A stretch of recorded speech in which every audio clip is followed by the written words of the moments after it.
Well, looks like a new Path of Titans critique just dropped. I wonder what he has to say. To those of you here to whip out the same tired defenses of the game, don't bother leaving them in my comments section. They will be deleted out of spite for you specifically as a person. I don't have the patience for room temperature IQ apes romping around my comment section repeating the same shit we've dealt with for it feels like a decade now. I'm Oh boy. I should preface this by pointing out that I already left a comment on the video, and Adachin has since replied to it. I am still making this response, however, because between the time of posting that comment and now, I've had more time to stew on my feelings towards this critique of the game and the way it's presented. I also don't really feel like starting a reply wall. To be honest, Adachin's video is not as much of a critique as it is a compilation of ideas from various sources on how to try and fix the gameplay loop and path. But I'm not here to talk about that. I'm here to talk about the video's introduction, to further expand on the thoughts I expressed in my comment, and to give my thoughts on Adachin's reply. A link to the original video will be in the description. Now let's dig into it. The first 4 minutes of the video is a compilation of statements made by other creators expressing general frustration with the current state of the game, or anger towards specific updates that released at the time. 4 minutes is a long time to sit through so many disconnected and out-of-context negative expressions. It was a tough listen, but I figured I'd push through it because I wanted to know what Adachin had to say. His opening statement wasn't even really critiques either.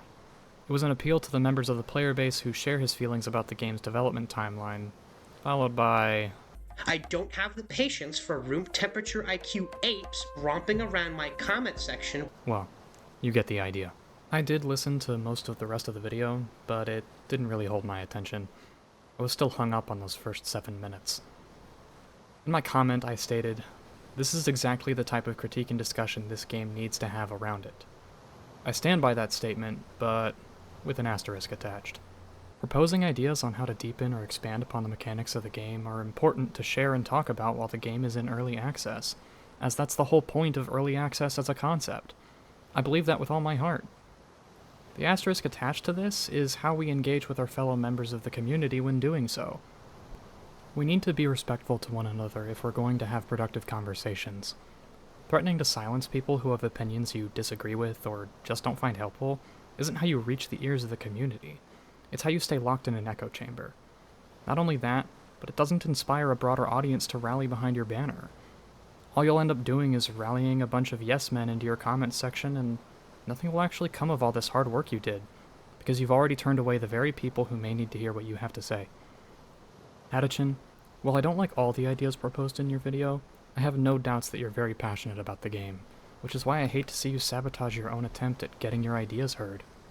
If you are going to ask others to let you have your turn on the podium, you need to let them have theirs. Now, about your reply. Generalizing possible counterarguments is engaging in the straw man fallacy, and the fact you didn't seem to show any remorse for threatening to remove such statements has me concerned. We need to be better than this if we're going to push this game and this community into a brighter future. I encourage anyone watching this to not just take my word for it, but to go check out Adachin's video for themselves. As for me, he lost me at the 6-minute mark. Until next time.